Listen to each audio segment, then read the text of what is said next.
निम्नलिखित कथनों पर विचार कीजिए। कोशिका सजीवों की रचनात्मक एवं क्रियात्मक इकाई है। कोशिका के अभाव में सजीव के शरीर का निर्माण संभव नहीं है। प्रयुक्त में से कौन से कथन सही हैं? तो क्या हो जाएगा? दोनों, एक तथा दो, दोनों। कोशिका सजीवों की रचनात्मक एवं क्रियात्मक इकाई है, सही है। कोशिका के अभाव में सजीव के शरीर का निर्माण संभव नहीं है, ये भी सही है। कोशिका के किस भाग को सम्मिलित रूप से साइटोसोम कहा जाता है? कोशिका झिल्ली, कोशिका द्रव्य स्थित कोशिकांग, इनमें से सभी। तो हो जाएगा इनमें से सभी। कोशिका के किस भाग को सम्मिलित रूप से साइटोसोम कहा जाता है? कोशिका झिल्ली, कोशिका द्रव्य स्थित कोशिकांग। तो कोशिका के किस भाग को सम्मिलित रूप से साइटोसोम कहा जाता है? कोशिका झिल्ली, कोशिका द्रव्य स्थित कोशिकांग, इनमें से सभी।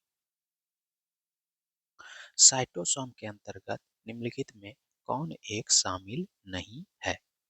केंद्रक, कोशिका झिल्ली, कोशिका स्थित कोशिकांग, कोशिका स्थित कोशिकांग।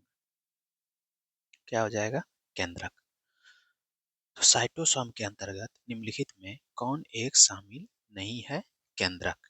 साइटोसोम के अंतर्गत निम्नलिखित में से कौन एक शामिल नहीं है? केंद्रक।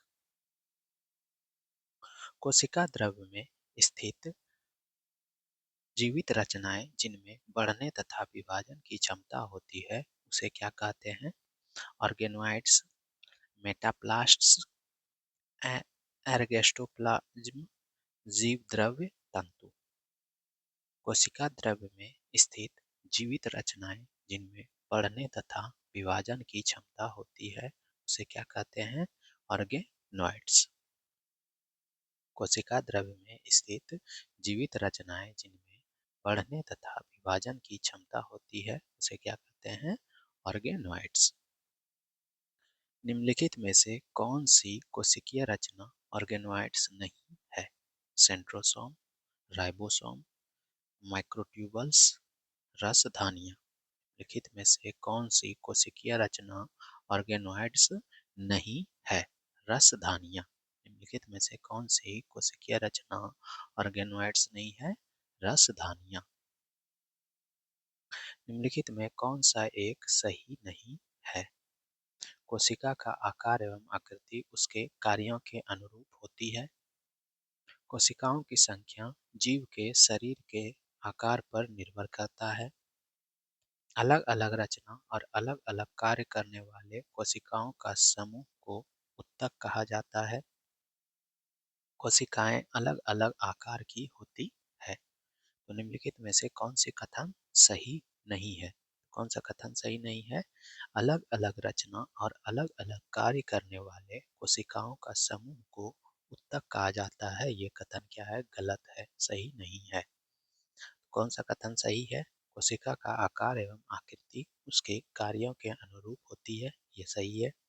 कोशिकाओं की संख्या जीव के शरीर के आकार पर निर्भर करता है, ये भी सही है। अलग अलग रचना और अलग अलग कार्य करने वाले कोशिकाओं का समूह का उत्तक कहा जाता है, ये गलत है। कोशिकाएं अलग अलग आकार की होती है, ये भी सही है। तरल मोजाइक मॉडल के संबंध में निम्नलिखित कथनों पर विचार कीजिए। यह मॉडल कोशिका झिल्ली के संरचना को बताता है। यह मॉडल 1972 में सिंगर और निकलसन ने प्रस्तुत किया था। यह मॉडल के अनुसार कोशिका झिल्ली के संरचना में दो फॉस्फोलिपिड अणुओं के परतों के बीच में गोलाकार प्रोटीन रहता है। प्रयुक्त में से कौन सा कथन सही है? कौन सा कथन सही है? 1 और 2 और तीनों कथन सही है। तो तरल मोजाइक मॉडल जो है कोशिका झिल्ली के संरचना को बताता है। तरल मोजाइक मॉडल 1972 में सिंगर और निकलसन ने प्रस्तुत किया था। और तरल मोजाइक मॉडल के अनुसार कोशिका झिल्ली के संरचना में दो फॉस्फोलिपिड अणुओं के परतों के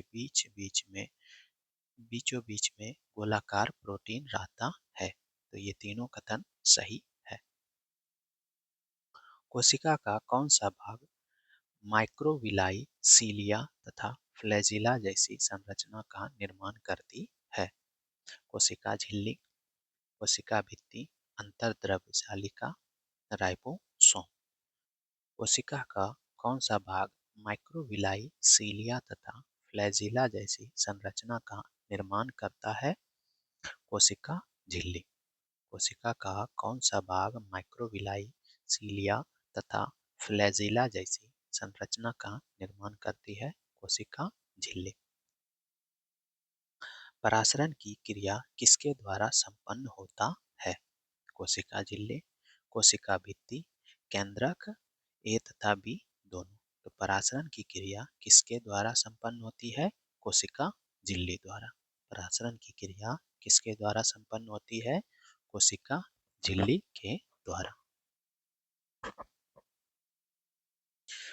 कोशिका अंगक राइबोसोम के संबंध में कौन सा एक सही नहीं है?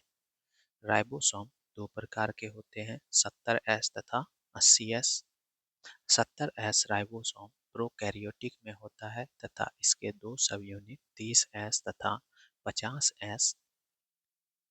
80S राइबोसोम यूकैरियोटिक होता है तथा इसके दो सब यूनिट 40S तथा 60S। राइबोसोम प्रोटीन तथा लिपिड के बने होते हैं। तो कोशिका अंगक राइबोसोम के संबंध में कौन सा एक कथन सही नहीं है? कौन सा कथन सही नहीं है कि राइबोसोम प्रोटीन तथा लिपिड के बने होते हैं? ये कथन सही नहीं है। तो सही क्या है? राइबोसोम दो प्रकार के होते हैं, 70S तथा 80S। ये सही है। 70S राइबोसोम प्रोकैरियोटिक में होता है तथा इसके दो सब यूनिट हैं, 30S तथा 50S। ये भी सही है। 80S राइबोसोम यूकैरियोटिक होते हैं तथा इसके दो सब यूनिट हैं, 40S तथा 60S। ये भी सही है। और राइबोसोम प्रोटीन तथा लिपिड के बने होते हैं, ये गलत है। प्रोकैरियोटिक कोशिका में माइटोकॉन्ड्रिया के सदृश कौन सी रचना पाई जाती है जो श्वसन तथा कोशिका विभाजन का कार्य करती है? Mesosome, spherosome, glyco glyoxysome, peroxisome. Prokaryotic कोशिका में माइटोकॉन्ड्रिया के सदृश कौन सी रचना पाई जाती है जो श्वसन तथा कोशिका विभाजन का कार्य करती है? क्या हो जाएगा? मिसोसोम। प्रोकैरियोटिक में माइटोकॉन्ड्रिया के सदृश कौन सी रचना पाई जाती है जो श्वसन तथा कोशिका विभाजन का कार्य करती है? मिसोसोम। कोशिका के अंदर ग्लाइकोलिपिड व ग्लाइकोप्रोटीन निर्माण का सक्रिय स्थल कौन है? अंतर्द्रव्य जालिका, राइबोसोम, गोल्जी कॉय, लवक। कोशिका के अंदर ग्लाइकोलिपिड व ग्लाइकोप्रोटीन निर्माण का सक्रिय स्थल कौन सा है? Golgi coy. कोशिका के अंदर ग्लाइकोलिपिड व ग्लाइकोप्रोटीन निर्माण का सक्रिय स्थल कौन है? Golgi coy. निम्नलिखित में कौन सी कोशिकीय संरचना कोशिकीय परिवहन तंत्र का निर्माण करती है तथा केंद्रक से कोशिका द्रव्य में आनुवांशिक पदार्थों को ले जाने का पथ बनाती है? राइबोसोम, गोल्जी कॉय, केंद्रक, अंतर्द्रव्य जालिका। तो निम्नलिखित में कौन सी कोशिकीय संरचना कोशिकीय परिवहन तंत्र का निर्माण करती है तथा केंद्रक से कोशिका द्रव्य में आनुवंशिक पदार्थों को ले जाने का पथ बनाती है? अंतर्द्रव्य जालिका। निम्नलिखित में से कौन सी कोशिकीय संरचना कोशिकीय परिवहन तंत्र का निर्माण करती है तथा केंद्रक से कोशिका द्रव्य में आनुवंशिक पदार्थों को ले जाने का पथ बनाती है? अंतर्द्रव्य जालिका। निम्नलिखित कथनों पर विचार कीजिए। चिकनी अंतर्द्रव्य जालिका प्रोटीन के संश्लेषण तथा स्रवण में भाग लेती है। खुरदुरी अंतर्द्रव जालिका लिपिड तथा स्टेरॉयड के संश्लेषण में सहायक होती है। उपयुक्त में से कौन सा कथन सही है? तो कौन सा सही हो जाएगा? ना तो एक ना तो दो, यानी दोनों कथन क्या है? सही नहीं है। तो चिकनी अंतर्द्रव्य जालिका प्रोटीन के संश्लेषण तथा स्रवण में भाग लेती है, ये गलत है। उसके बाद खुरदुरी अंतर्द्रव्य जालिका लिपिड तथा स्टेरॉयड का के संश्लेषण में सहायक होती है, ये भी सही नहीं है। कोशिका का अचल संपत्ति किसे कहा जाता है? लिपिड को, सेलुलोज, न्यूक्लिक अम्ल, प्रोटीन। तो कोशिका का अचल संपत्ति किसे कहा जाता है? न्यूक्लिक अम्ल को। कोशिका का अचल संपत्ति किसे कहा जाता है? न्यूक्लिक अम्ल को। निम्नलिखित कथनों पर विचार कीजिए। माइटोकॉन्ड्रिया कोशिका में पाए जाने वाले सबसे बड़े अंगक होते हैं। हरित लवक को कोशिका का रसोई घर कहा जाता है। गोल्जी कॉय को कोशिका के अणुओं का ट्रैफिक कंट्रोलर कहा जाता है। उपयुक्त में से सही कथन है। कौन सा सही है? तो एक और दो और तीन तीनों सही है। माइटोकॉन्ड्रिया कोशिका में पाए जाने वाले सबसे बड़े अंगक होते हैं, सही है। हरित लवक को कोशिका का रसोई घर कहा जाता है, ये भी सही है। गोल्जी कॉय को कोशिका के अणुओं का ट्रैफिक कंट्रोलर कहा जाता है। माइटोकॉन्ड्रिया कोशिका के में पाए जाने वाले सबसे बड़े अंगक होते हैं, ये सही है। हरित लवक को कोशिका का रसोई घर कहा जाता है, ये भी सही है। गोल्जी कॉय को कोशिका के अणुओं का ट्रैफिक कंट्रोलर कहा जाता है, ये सही है। निम्नलिखित कथनों पर विचार कीजिए। डीएनए को अनुवांशिक पदार्थ कहा जाता है। जीन को अनुवांशिक इकाई कहा जाता है। उपयुक्त में से कौन सा कथन सही है? तो कौन सा कथन सही है? एक तथा दो दोनों, यानी डीएनए को अनुवांशिक पदार्थ कहा जाता है, ये सही है। जीन को अनुवांशिक इकाई कहा जाता है, ये भी सही है।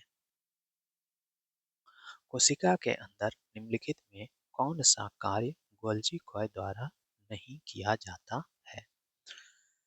सवेष्टन, पैकेजिंग, संग्रहण, स्टोरेज, स्रवण, सेक्रेशन और अंतःकोशिकीय पाचन। तो कोशिका के अंदर निम्नलिखित में से कौन सा कार्य गोल्जी कॉय द्वारा नहीं किया जाता है? अंतःकोशिकीय पाचन। कोशिका के अंदर निम्नलिखित में कौन सा कार्य गोल्जी कॉय द्वारा नहीं किया जाता है? अंतःकोशिकीय पाचन।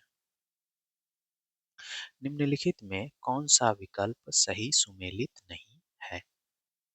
कोशिका का पावर हाउस माइटोकॉन्ड्रिया, सबसे बड़ा अंगक लवक, आत्महत्या की थैली लाइसोसोम, पैलेड कण स्पिरोसोम।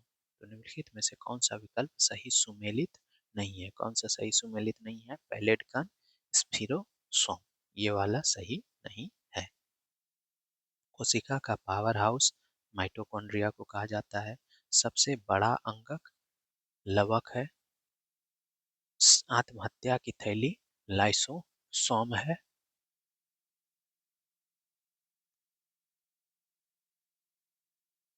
पैलेट कण स्पिरोसोम नहीं है, ये आपका रॉन्ग है। निम्नलिखित में से कौन सा अर्ध स्वायत्त कोशिकांग है? हरित लवक, माइटोकॉन्ड्रिया, ए तथा बी दोनों, कोई नहीं। निम्नलिखित में कौन सा अर्ध स्वायत्त कोशिकांग है? कौन सा हो जाएगा? ए तथा बी दोनों, हरित लवक और माइटोकॉन्ड्रिया। निम्नलिखित में कौन सा अर्ध स्वायत्त कोशिकांग है? हरित लवक और माइटोकॉन्ड्रिया दोनों। प्रोकैरियोटिक कोशिका में किस कोशिका अंगक का अभाव रहता है? गोल्जी कॉय, माइटोकॉन्ड्रिया, अंतःद्रव्य जालिका, हरित लवक, डीएनए। तो प्रोकैरियोटिक कोशिका में किस कोशिका अंगक का अभाव रहता है? किसका अभाव रहता है?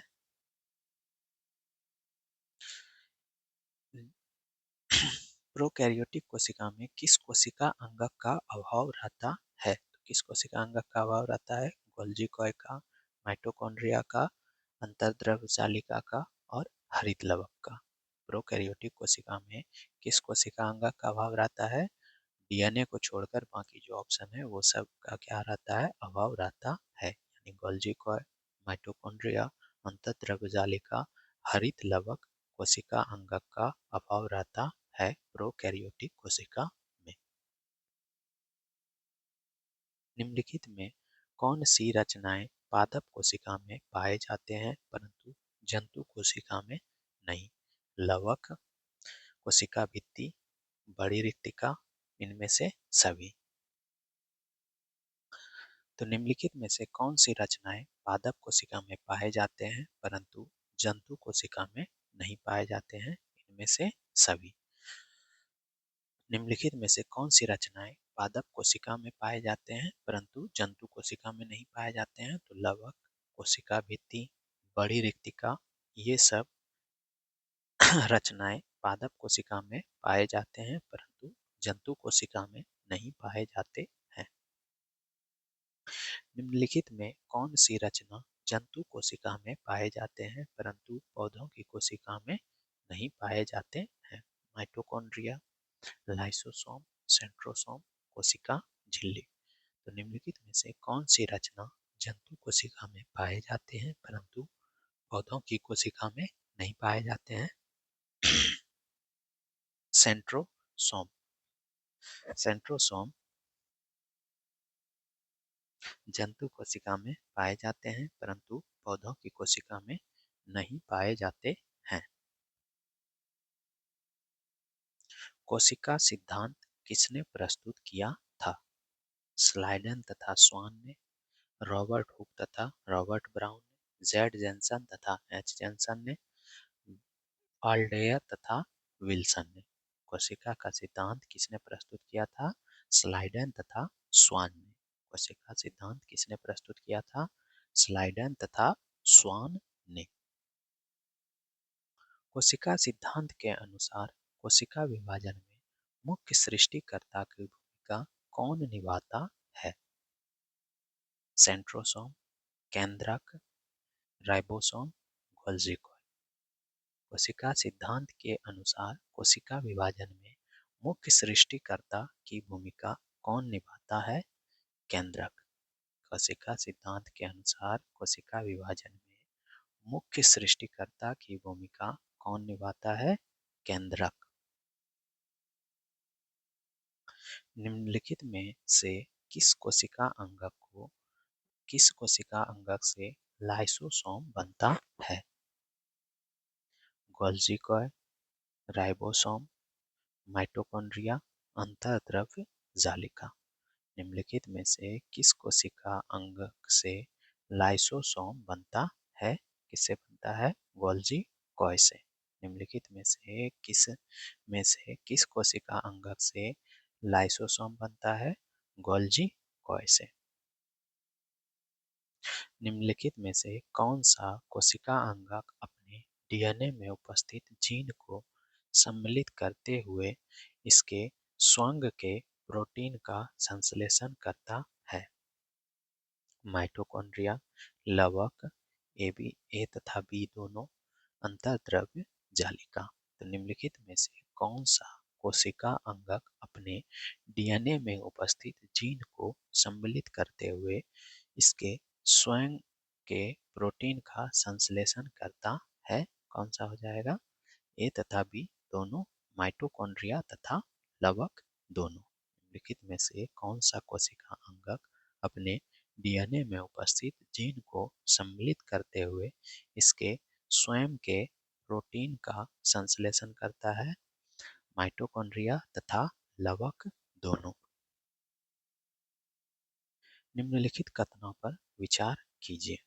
ऐसा कोशिका जिनमें केंद्रक झिल्ली नहीं होती एवं वास्तविक केंद्रक नहीं होती है को प्रोकैरियोटिक कोशिका कहते हैं। वैसी कोशिका जिसमें केंद्रक पूर्ण रूप से विकसित तथा झिल्ली से घिरा होता है को यूकैरियोटिक कोशिका कहते हैं। प्रयुक्त में से कौन सा कथन सही है? तो 1 तथा 2 दोनों कथन सही है। ऐसी कोशिका जिनमें केंद्रक झिल्ली नहीं होती एवं वास्तविक केंद्रक नहीं होती को प्रोकैरियोटिक कोशिका कहते हैं, और वैसी कोशिका जिसमें केंद्रक पूर्ण रूप से विकसित तथा झिल्ली से घिरा होता है को यूकैरियोटिक कोशिका कहते हैं। दोनों सही है। निम्नलिखित में से कौन सा कोशिका अंगक अपने आकृति को तुरंत परिस्थितियों के अनुसार बदल सकता है? Ribosome, lysosome, mitochondria, centrosome. तो निम्नलिखित में से कौन सा कोशिका अंगक अपने आकृति को तुरंत परिस्थितियों के अनुसार बदल सकता है? माइटोकॉन्ड्रिया। निम्नलिखित में से कौन सा कोशिका अंगक अपने आकृति को तुरंत परिस्थितियों के अनुसार बदल सकता है? माइटोकॉन्ड्रिया। मनुष्य के शरीर में तंत्रिका कोशिका है। सबसे छोटी कोशिका, अनियमित कोशिका, सबसे बड़ी कोशिका, एक गोल कोशिका। तो मनुष्य के शरीर में तंत्रिका कोशिका है सबसे बड़ी कोशिका। मनुष्य के शरीर में तंत्रिका कोशिका है सबसे बड़ी कोशिका। एक प्रारूपिक कोशिका के अंतर्गत है केवल साइटोसोम, कोशिका द्रव्य एवं केंद्रक, कोशिका झिल्ली एवं केंद्रक, साइटोसोम एवं केंद्रक। एक प्रारूपिक कोशिका के अंतर्गत है साइटोसोम एवं केंद्रक। एक प्रारूपिक कोशिका के अंतर्गत है साइटोसोम एवं केंद्रक। सेंट्रोसोम विशेष रूप से भाग लेता है कोशिका द्रव्य के निर्माण में, केंद्रक विभाजन में, कोशिका विभाजन में, कोशिकांगों के निर्माण में। सेंट्रोसोम विशेष रूप से भाग लेता है कोशिका विभाजन में। सेंट्रोसोम विशेष रूप से भाग लेता है कोशिका विभाजन में। कोशिका यांत्रिक सहायता पाता है गोल्जी कॉय से, केंद्रक से, केंद्रिका से, अंतर्द्रव्य जालिका से। तो कोशिका यांत्रिक सहायता प्राप्त होता है अंतर्द्रव्य जालिका से। कोशिका यांत्रिक सहायता पाता है अंतर्द्रव्य जालिका से। 80-70 एस राइबोसोम पाया जाता है यूकैरियोट में, प्रोकैरियोट में, सभी जीवों में, सभी जंतुओं में। तो 70 एस राइबोसोम पाया जाता है प्रोकैरियोट में। 70 एस राइबोसोम पाया जाता है प्रोकैरियोट में। रंगीन लवक को कहा जाता है ल्यूकोप्लास्ट, क्लोरोप्लास्ट, क्रोमोप्लास्ट, कोरोटीन। रंगीन लवक को कहा जाता है क्रोमोप्लास्ट। रंगीन लवक को कहा जाता है क्रोमोप्लास्ट। ग्रहणम पाया जाता है राइबोसोम में, क्लोरोप्लास्ट में, माइटोकॉन्ड्रिया में, केंद्रक में। ग्रहणम पाया जाता है क्लोरोप्लास्ट में। ग्रहणम पाया जाता है क्लोरोप्लास्ट में। प्लाज्मा झिल्ली को बनाता है प्रोटीन, सेल्यूलोज, वसा, लिपोप्रोटीन। प्लाज्मा झिल्ली को बनाता है लिपोप्रोटीन। प्लाज्मा झिल्ली को बनाता है लिपोप्रोटीन। प्रोटीन संश्लेषण से संबद्ध है केंद्रक, राइबोसोम, क्रोमेटिन, कोशिका झिल्ली। प्रोटीन संश्लेषण से संबद्ध है राइबोसोम। प्रोटीन संश्लेषण से संबद्ध है राइबोसोम। क्रोमोसोम के अंतिम सिरा को कहते हैं chromomere, centromere, telomere, micrometre. Chromosome के अंतिम सिरा को कहते हैं टीलोमियर। क्रोमोसोम के अंतिम सिरा को कहते हैं टीलोमियर। केंद्रक झिल्ली एवं माइटोकॉन्ड्रिया केंद्रक झिल्ली एवं माइटोकॉन्ड्रिया नहीं होता है शुक्राणु कोशिका में, स्पंज कोशिका में, बैक्टीरिया में, प्रोटोजोआ में। केंद्रक झिल्ली एवं माइटोकॉन्ड्रिया नहीं होता है बैक्टीरिया में। केंद्रक झिल्ली एवं माइटोकॉन्ड्रिया नहीं होता है बैक्टीरिया में। अंतर्द्रव्य जालिका केंद्र है श्वसन का, पाचन का, वसा संश्लेषण का, प्रोटीन संश्लेषण का। अंतर्द्रव्य जालिका केंद्र है प्रोटीन संश्लेषण का। अंतर्द्रव्य जालिका केंद्र है प्रोटीन संश्लेषण का।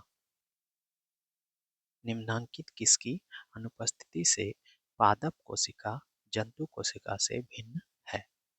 माइटोकॉन्ड्रिया, राइबोसोम, सेंट्रियोल, अंतर्द्रव्य जालिका। निम्नांकित में किसकी अनुपस्थिति से पादप कोशिका जंतु कोशिका से भिन्न है? सेंट्रियोल से।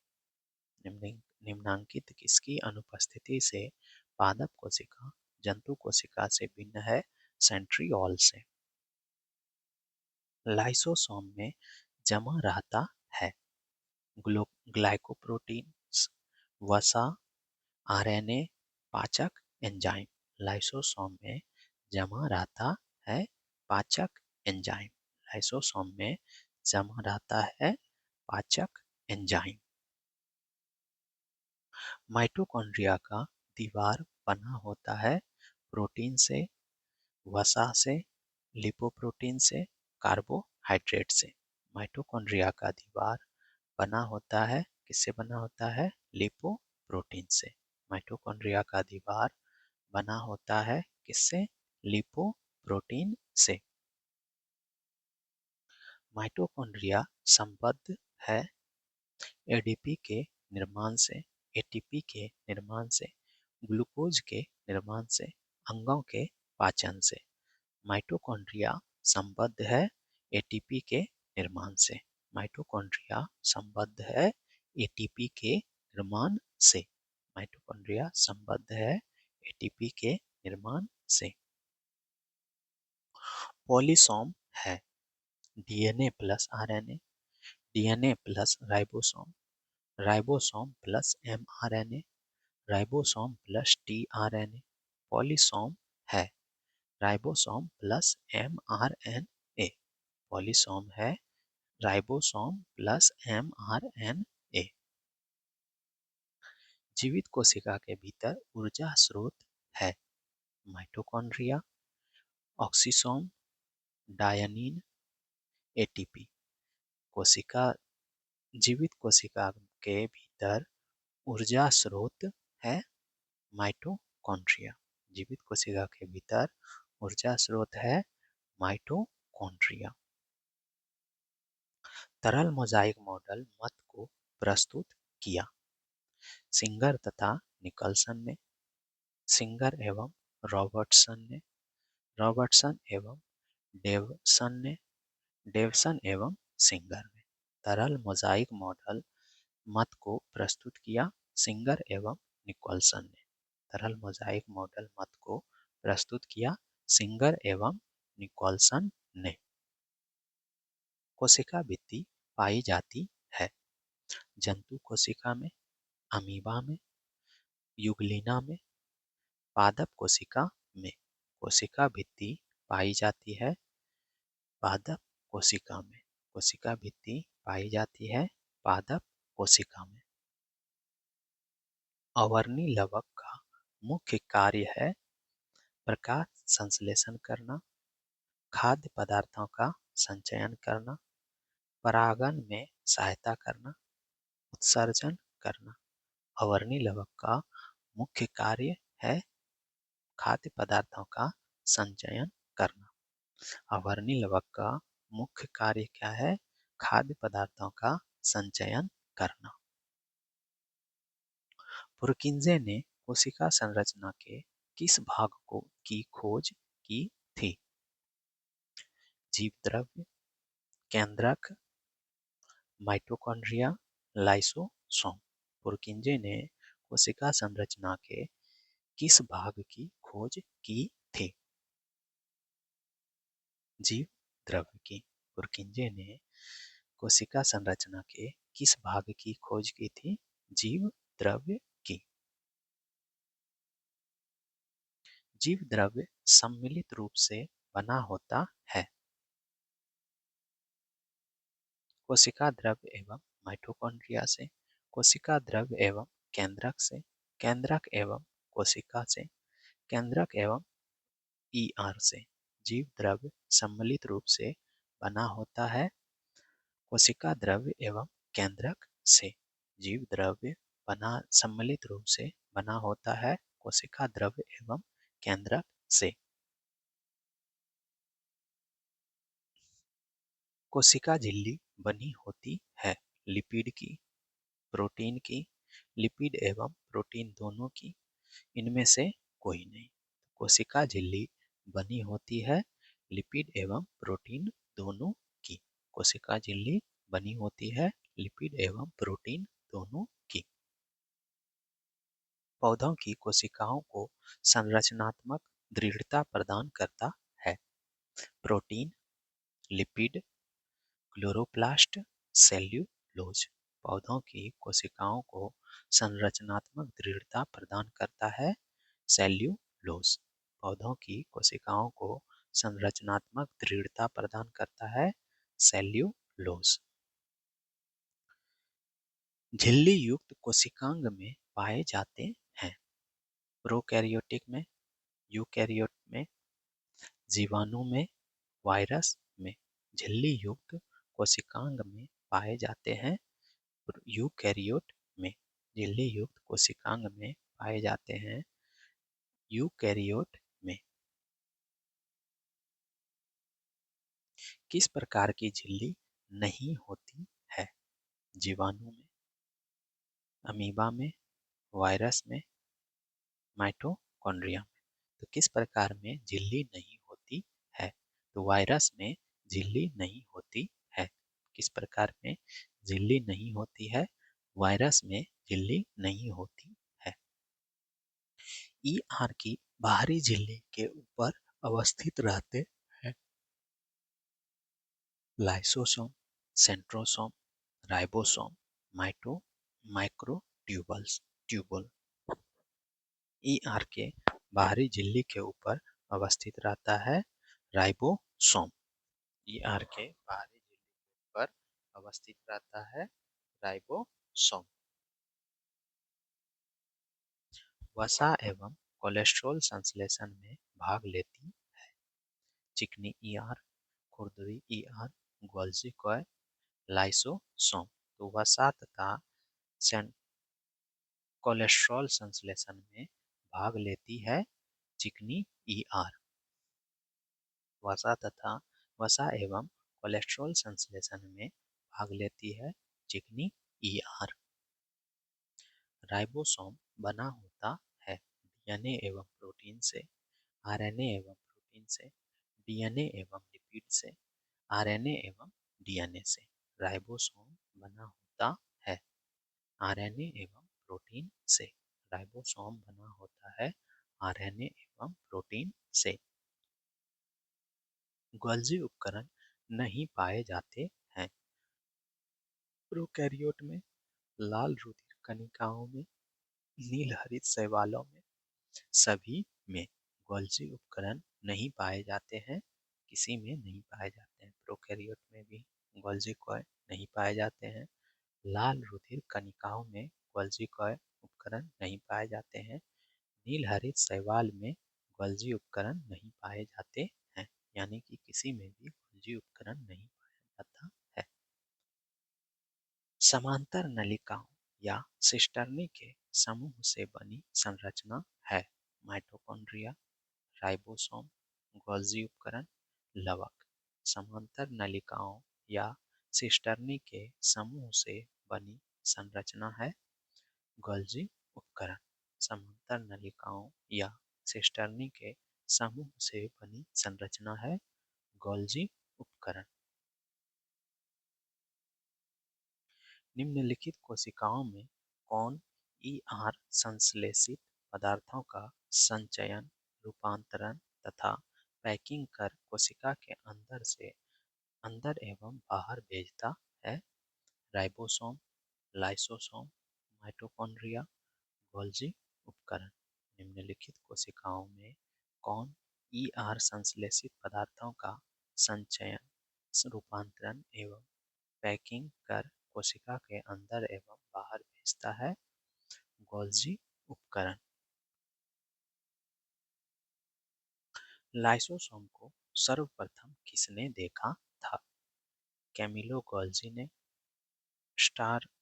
स्ट्रॉसबर्गर ने, क्रिश्चियन डी डवे ने, विर्चो ने। लाइसोसोम को सर्वप्रथम किसने देखा था? क्रिश्चियन डी डवे ने।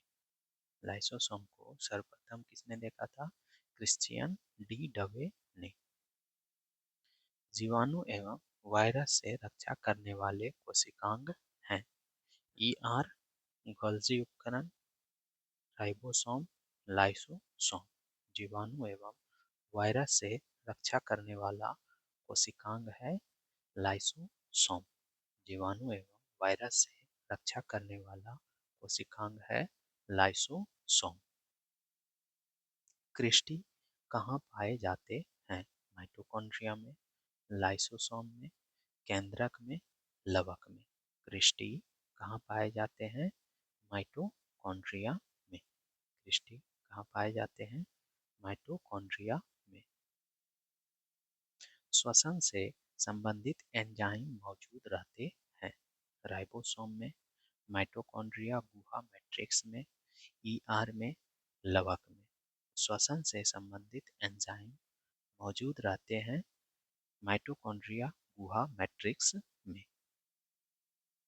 श्वसन से संबंधित एंजाइम मौजूद रहते हैं माइटोकॉन्ड्रिया गुहा मैट्रिक्स में। रंगहीन एवं श्वेत प्लास्टिड को कहते हैं? क्रोमोप्लास्ट, क्लोरोप्लास्ट, ल्यूकोप्लास्ट, इनमें से कोई नहीं। रंगहीन एवं श्वेत प्लास्टिड को कहते हैं ल्यूकोप्लास्ट। रंगहीन एवं श्वेत प्लास्टिड को कहते हैं ल्यूकोप्लास्ट। क्लोरोप्लास्ट के भीतर पाए जाने वाले तरल युक्त गुहा को क्या कहा जाता है? मैट्रिक्स, कोशिका रस, क्रिस्टी, स्ट्रोमा। क्लोरोप्लास्ट के भीतर पाए जाने वाले तरल युक्त गुहा को कहा जाता है स्ट्रोमा। क्लोरोप्लास्ट के भीतर पाए जाने वाले तरल युक्त गुहा को कहा जाता है स्ट्रोमा। कोशिका कला वर्णनात्मक पारगम्य होती है क्योंकि यह वर्णित जैव अणुओं में से बनी होती है।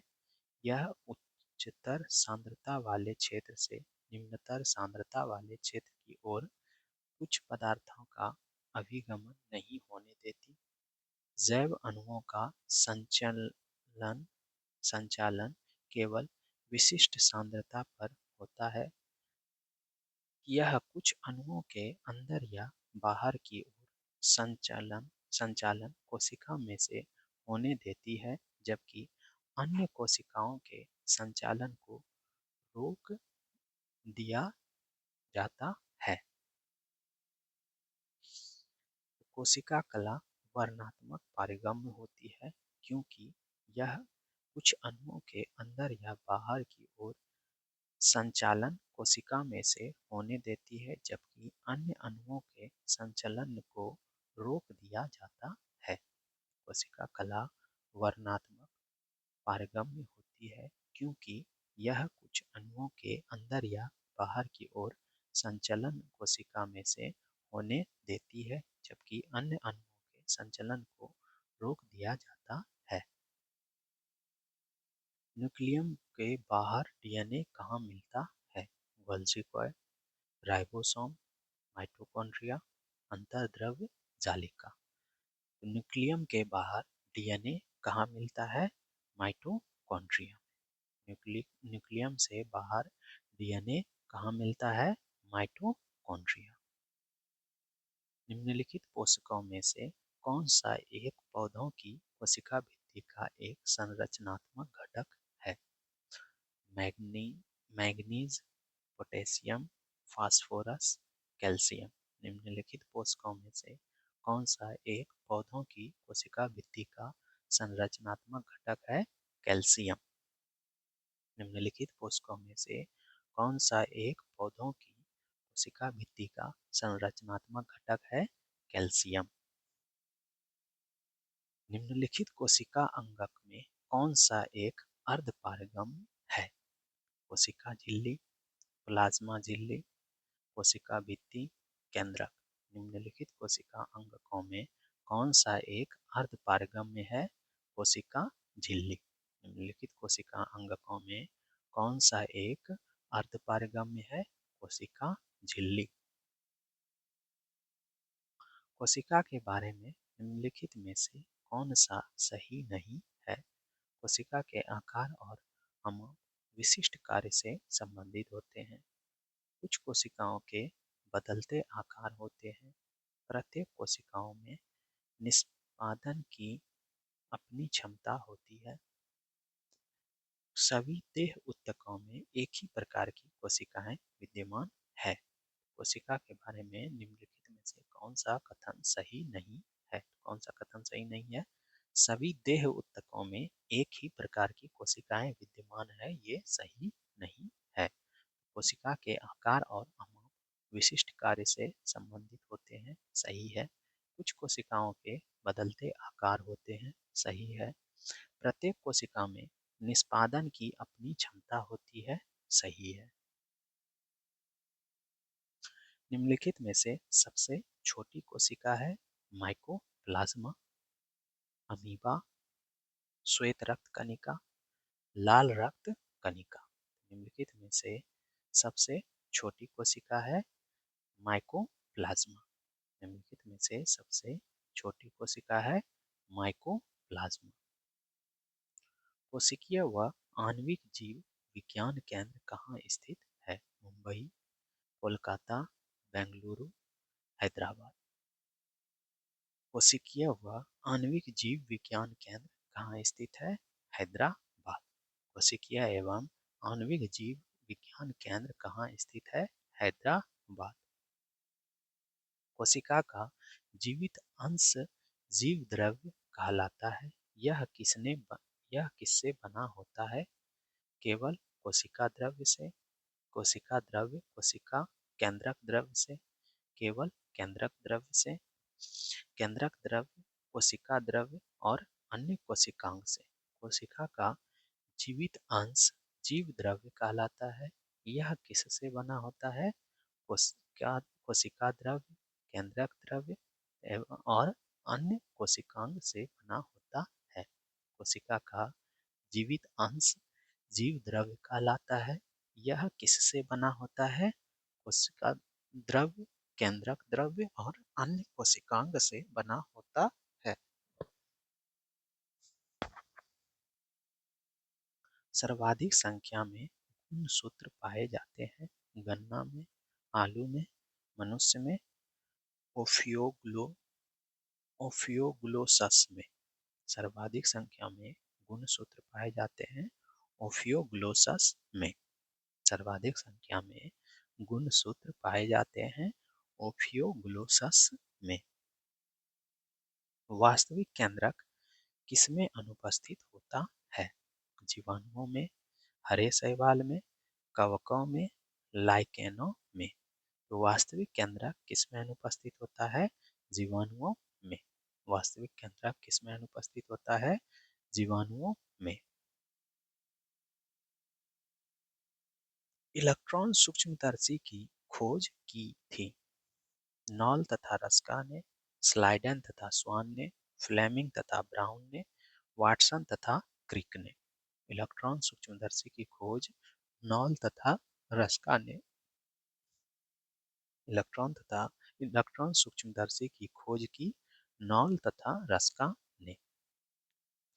अंतःप्रद्रव्य जालकल की खोज अंतःप्रद्रव्य जालकल की खोज की शूटर ने, पोर्टर ने, वाटसन ने, रॉबर्ट्स ने।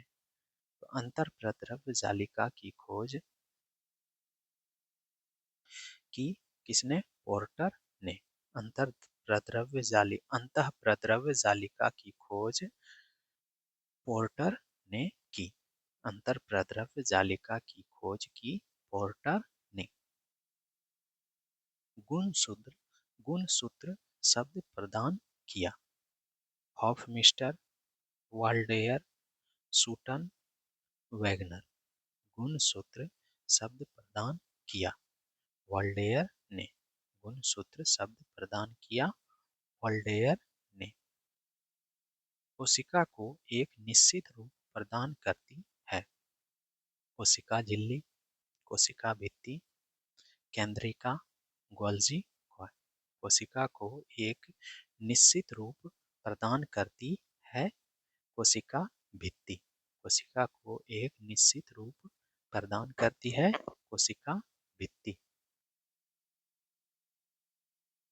कोशिका द्रव्य में उपस्थित महीन, शाखित, झिल्लीदार और अनियमित नलिकाओं का घना जाल कहलाता है। गोल्जी कॉय, माइटोकॉन्ड्रिया, राइबोसोम, अंतःप्रद्रव्यी जालिका। कोशिका के द्रव्य में उपस्थित महीन, शाखित, कोशिका झिल्ली और अनियमित नलिका का घना जाल कहलाता है अंतःप्रद्रव्यी जालिका। कोशिका द्रव्य में उपस्थित महीन, शाखित, झिल्लीदार और अनियमित नलिकाओं का घना जाल कहलाता है अंतःप्रद्रव्य जालिका। प्रोटीन निर्माण का प्रक्रिया स्थल है। Lysosome, ribosome, mitochondria, Golgi coy. Protein निर्माण का सक्रिय स्थल है राइबोसोम। प्रोटीन निर्माण का सक्रिय स्थल है राइबोसोम। कौन सा कोशिकांग केवल पादप कोशिका में पाया जाता है? कोशिका भित्ति, लवक, रिक्तिकाएं, उपर्युक्त सभी। कौन सी कोशिकांग केवल पादप कोशिका में पाया जाता है? उपर्युक्त सभी। यानी कौन सा कोशिकांग केवल पादप कोशिका में पाया जाता है? कोशिका भित्ति, लवक, रिक्तिकाएं, तीनों कोशिकांग केवल पादप कोशिका में पाया जाता है। कोशिकीय श्वसन का सक्रिय स्थल है। गोल्जी कॉय, माइटोकॉन्ड्रिया, राइबोसोम, लाइसोसोम। कोशिकीय श्वसन का सक्रिय स्थल है माइटोकॉन्ड्रिया। कोशिकीय श्वसन का सक्रिय स्थल है माइटोकॉन्ड्रिया। अवर्णी लवक यानी ल्यूकोप्लास्ट मुख्यतः पाए जाते हैं जड़ों की कोशिका में, तनों की कोशिका में, पत्तियों की कोशिका में, फूलों की कोशिका में। अवर्णी लवक ल्यूकोप्लास्ट मुख्यतः पाए जाते हैं जड़ों की कोशिकाओं में। अवर्णी लवक ल्यूकोप्लास्ट मुख्यतः पाए जाते हैं जड़ों की कोशिकाओं में। फूलों और बीजों को विभिन्न प्रकार के आकर्षक रंग प्रदान करता है ल्यूकोप्लास्ट, क्रोमोप्लास्ट, क्लोरोप्लास्ट, टोनोप्लास्ट। फूलों और बीजों को विभिन्न प्रकार के आकर्षक रंग प्रदान करता है क्रोमोप्लास्ट। फूलों और बीजों को विभिन्न प्रकार के आकर्षक रंग प्रदान करता है क्रोमोप्लास्ट। पत्तियों को हरा रंग प्रदान करता है क्रोमोप्लास्ट। पत्तियों को हरा रंग प्रदान करता है क्रोमोप्लास्ट। Chloroplast, leucoplast, tonoplast. पत्तियों को हरा रंग प्रदान करता है कौन? क्लोरोप्लास्ट। पत्तियों को हरा रंग प्रदान करता है क्लोरोप्लास्ट। कोशिका की को आत्महत्या की थैली, कोशिका की आत्महत्या की थैली कहलाता है lysosome, ribosome, nucleosome, Golgi coy. कोशिका की आत्महत्या की थैली कहलाता है लाइसोसोम। कोशिका की आत्महत्या की थैली कहलाता है लाइसोसोम। लाइसोसोम में पाया जाने वाला वह एंजाइम जिनमें जीव द्रव्य को घुला देने या नष्ट कर देने की क्षमता होती है कहलाता है cell sap, cytoplasm, nucleoplasm, hydrolytic enzyme. तो लाइसोसोम में पाया जाने वाला वह एंजाइम जिनमें जीव द्रव्य को घुला देने या नष्ट कर देने की क्षमता होती है hydrolytic enzyme. Hydrolytic enzyme lysosome में पाया जाने वाला वह एंजाइम जिनमें जीव द्रव्य को घुला देने या नष्ट कर देने की क्षमता होती है कहलाता है हाइड्रोलाइटिक एंजाइम। पादप कोशिकाओं का सबसे बाहरी आवरण कहलाता है कोशिका झिल्ली, कोशिका भित्ति, टोनोप्लास्ट, अंतःप्रद्रव्य जालिका। पादप कोशिकाओं का सबसे बाहरी आवरण कहलाता है कोशिका भित्ति। पादप कोशिकाओं का सबसे बाहरी आवरण कहलाता है कोशिका भित्ति। कोशिका में प्रोटीन संश्लेषण कहाँ होता है? गोल्जी कॉय में, राइबोसोम में, माइटोकॉन्ड्रिया में, सेंट्रोसोम में। कोशिका में प्रोटीन संश्लेषण कहाँ होता है? राइबोसोम में। कोशिका में प्रोटीन संश्लेषण कहाँ होता है? राइबोसोम में। निम्नलिखित में से कौन सबसे बड़ी कोशिकांग है? गुणसूत्र, माइटोकॉन्ड्रिया, प्लास्टिड, गोल्जी कॉय। निम्नलिखित में कौन सबसे बड़ा कोशिकांग है? प्लास्टिड। निम्नलिखित में से कौन सबसे बड़ा कोशिकांग है? प्लास्टिड। कोशिका का ऊर्जा गृह किसको कहा जाता है? गोल्जी कॉय को, न्यूक्लियोलस को, माइटोकॉन्ड्रिया को, राइबोसोम को। कोशिका का ऊर्जा गृह किसको कहा जाता है? माइटोकॉन्ड्रिया को। कोशिका का ऊर्जा गृह किसे कहा जाता है? माइटोकॉन्ड्रिया को। यदि माइटोकॉन्ड्रिया काम करना बंद कर दे तो कोशिका में कौन सा कार्य नहीं होगा? भोजन का अवकरण, भोजन का ऑक्सीकरण, भोजन का पाचन, भोजन का अवशोषण। यदि माइटोकॉन्ड्रिया काम करना बंद कर दे तो कोशिका में कौन सा कार्य नहीं होगा? भोजन का ऑक्सीकरण। यदि माइटोकॉन्ड्रिया काम करना बंद कर दे तो कोशिका में कौन सा कार्य नहीं होगा? भोजन का ऑक्सीकरण। कोशिका में राइबोसोम की अनुपस्थिति में कौन सा कार्य संपादित नहीं होगा? श्वसन, उत्सर्जन, प्रोटीन संश्लेषण, कार्बोहाइड्रेट संश्लेषण। तो कोशिका में राइबोसोम की अनुपस्थिति में कौन सा कार्य संपादित नहीं होगा? प्रोटीन संश्लेषण। कोशिका में राइबोसोम की अनुपस्थिति में कौन सा कार्य संपादित नहीं होगा? प्रोटीन संश्लेषण। कौन सा रचना जंतु कोशिका को वनस्पति कोशिका से विभेदित करती है? Ribosome, mitochondria, centromere, centriole. कौन सा रचना जंतु कोशिका को वनस्पति कोशिका से विभेदित करती है? सेंट्रियोल। कौन सा रचना जंतु कोशिका को वनस्पति कोशिका से विभेदित करती है? सेंट्रियोल। सेल नाम किस जीव वैज्ञानिक ने सर्वप्रथम दिया? Fleming, Leeuwenhoek, Robert Hooke, Brown. Cell नाम किस जीव वैज्ञानिक ने सर्वप्रथम दिया? रॉबर्ट हुक ने।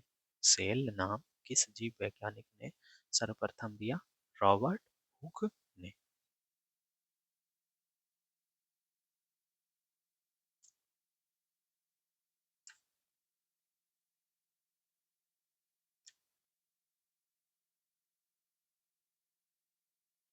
न्यूक्लियस की खोज सर्वप्रथम किसने की थी?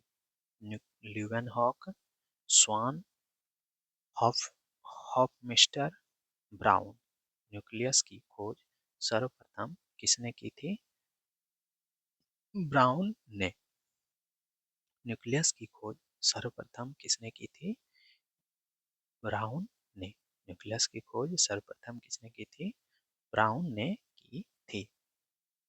डीएनए द्विकुंडलित प्रारूप को पहली बार किसने प्रस्तावित किया था? वाटसन तथा क्रिक ने, फिशर तथा हाल हालहनी ने, लामार्क तथा डार्विन ने, ह्यूगो डी व्रीज ने। डीएनए द्विकुंडलित प्रारूप को पहली बार किसने प्रस्तावित किया था?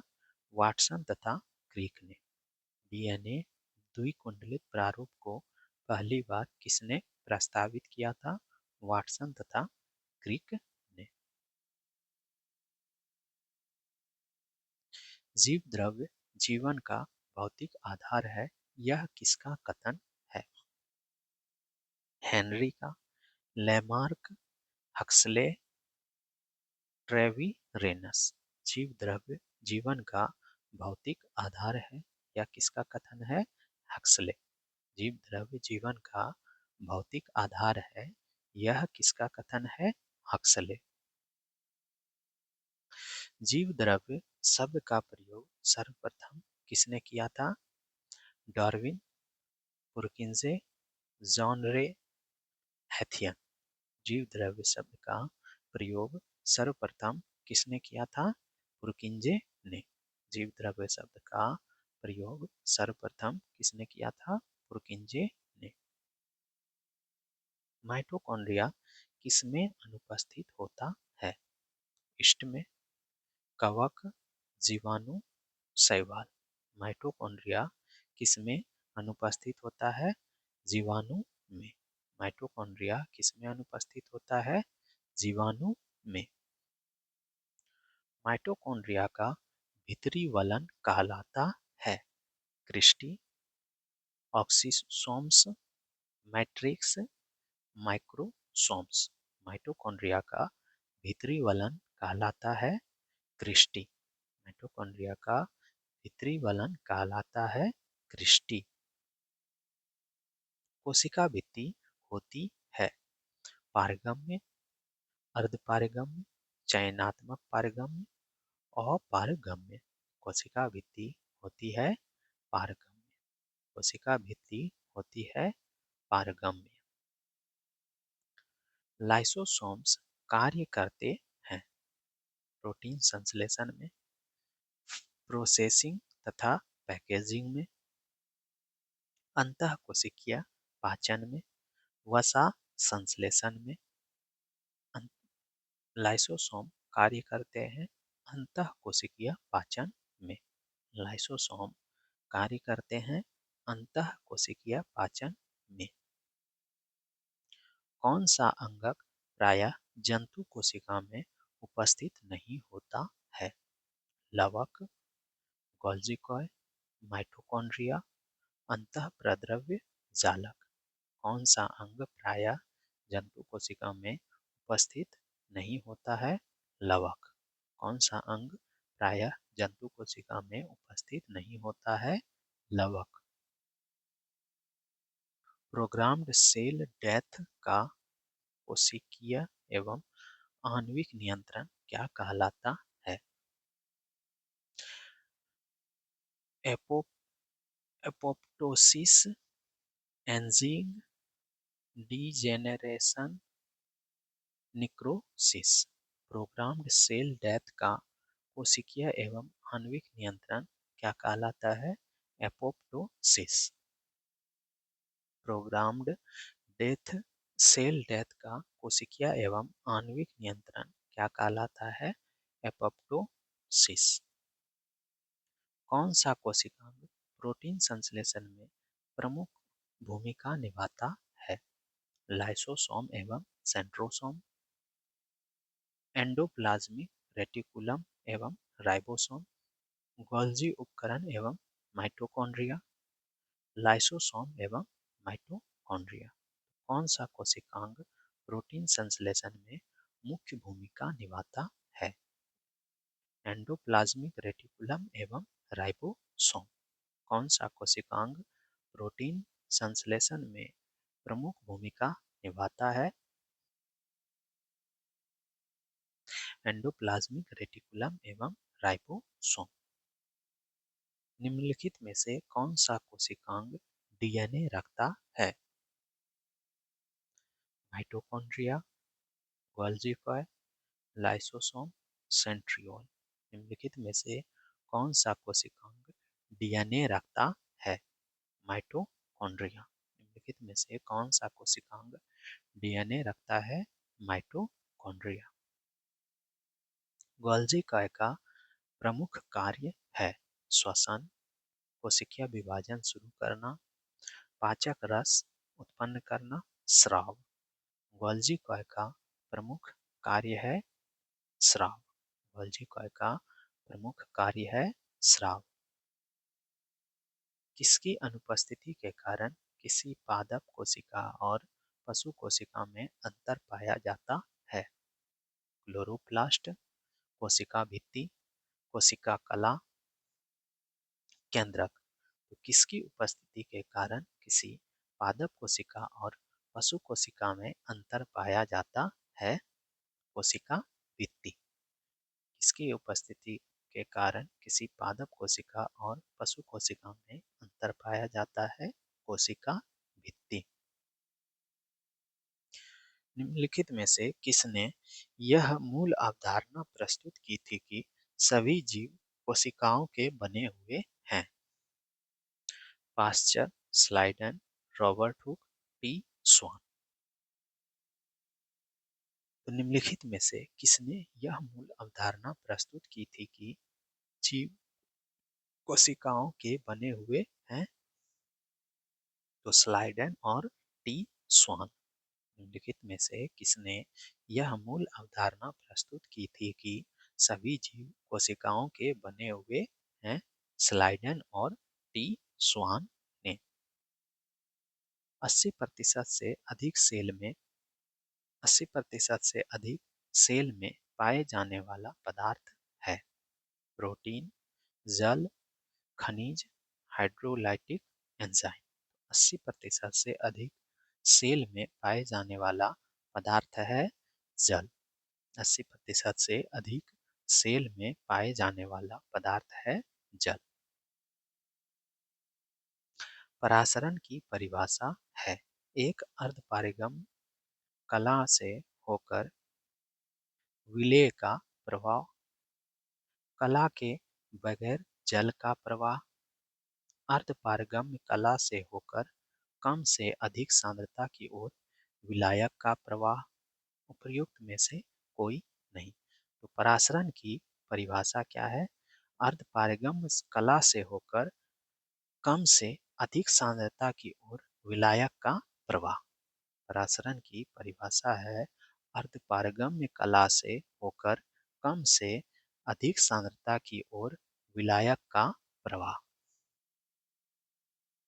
अधिक लवण वाले विलयन में एक कोशिका को रखने पर वह सिकुड़ जाता है क्योंकि लवणीय जल कोशिका में प्रवेश करता है। जल बाह्य परासरण द्वारा बाहर निकलता है। कोशिका द्रव्य विघटित हो जाता है। खनिज लवण कोशिका भित्ति को तोड़ देता है। अधिक लवण वाले विलयन में एक कोशिका को रखने पर वह सिकुड़ जाता है क्योंकि जल बाह्य परासरण द्वारा बाहर निकलता है। अधिक लवण वाले विलयन में एक कोशिका को रखने पर वह सिकुड़ जाता है क्योंकि जल बाह्य परासरण द्वारा बाहर निकलता है। यदि एक कोशिका आकार में न्यूनीकृत होती है तब वह एक विलयन में रख दी जाती है। ऐसा विलयन होता है हाइपोटोनिक, हाइपरटोनिक, आइसोटोनिक, संतृप्त। यदि एक कोशिका आकार में न्यूनीकृत होती है तब वह एक विलयन में रख दी जाती है। ऐसा विलयन होता है हाइपरटोनिक। टॉनिक। यदि एक कोशिका आकार में न्यूनीकृत होती है तब वह एक विलयन में रख दी जाती है। ऐसा विलयन होता है हाइपरटोनिक।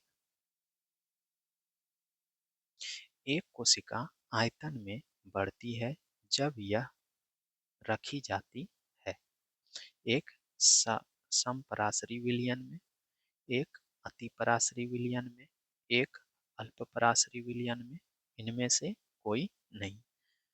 एक कोशिका आयतन में बढ़ती है जब यह रखी जाती है एक अल्पपराशरी विलयन में।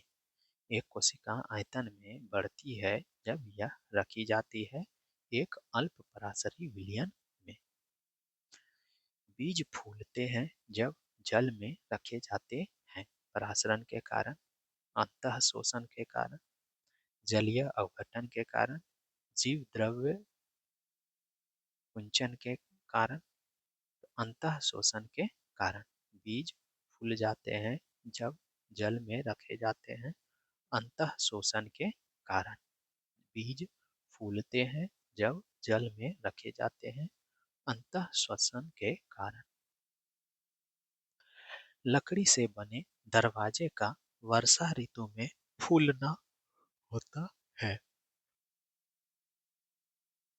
अंतः प्रासरण के कारण, अंतः शोषण के कारण, कोशिकत्व के कारण, जीव द्रव्य विकुंचन के कारण। तो लकड़ी के बने दरवाजे का वर्षा ऋतु में फूलना होता है अंतः शोषण के कारण। लकड़ी के बने दरवाजे का वर्षा ऋतु में फूलना होता है अंतः शोषण के कारण। उर्वरकों का अतिरिक्त मात्रा में प्रयोग पौधों की मृत्यु का कारण बनता है अंतः परासरण के कारण, बाह्य परासरण के कारण, अंतः शोषण के कारण, स्फीति के कारण।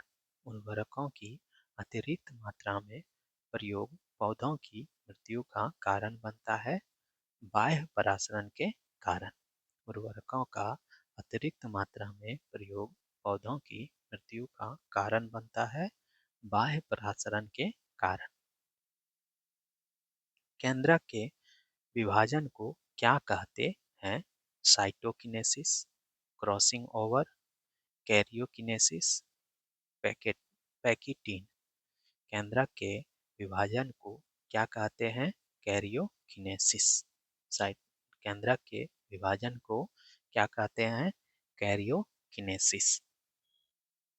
शरीर के वृद्धि एवं मरम्मत हेतु कौन सा कोशिका विभाजन उत्तरदायी है? अर्धसूत्री, समसूत्री, अर्धसूत्री, इनमें से कोई नहीं। तो शरीर के वृद्धि एवं मरम्मत हेतु कौन सा कोशिका विभाजन उत्तरदायी है? समसूत्री। शरीर के वृद्धि एवं मरम्मत हेतु कौन सा कोशिका विभाजन उत्तरदायी है? समसूत्री। कशेरुकों के वृषण में शुक्राणु का निर्माण होता है केवल माइटोसिस द्वारा, केवल एमाइटोसिस तथा माइटोसिस द्वारा, केवल मियोसिस द्वारा, मियोसिस तथा माइटोसिस द्वारा। कशेरुकों के वृषण में शुक्राणु का निर्माण होता है केवल मियोसिस द्वारा। कशेरुकों के वृषण में शुक्राणु का निर्माण होता है केवल मियोसिस के द्वारा। माइटोसोम में सबसे ज्यादा समय में पूर्ण होने वाली अवस्था कौन है? Prophase, metaphase, anaphase, telophase.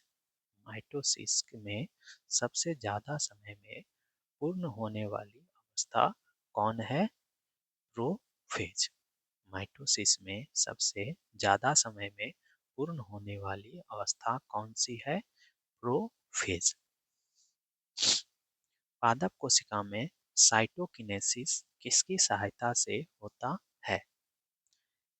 कोशिका पट्टिका से, माइक्रोफिलामेंट सेंट्रोसोम अंतःद्रव्य जालिका।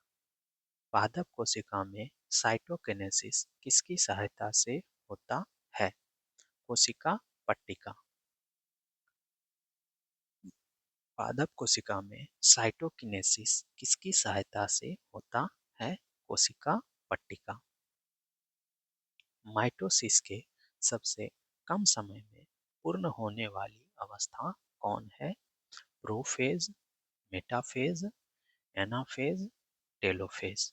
माइटोसिस के सबसे कम समय में पूर्ण होने वाली अवस्था कौन है? एनाफेज। माइटोसिस में सबसे कम समय में पूर्ण होने वाली अवस्था कौन है? एनाफेज।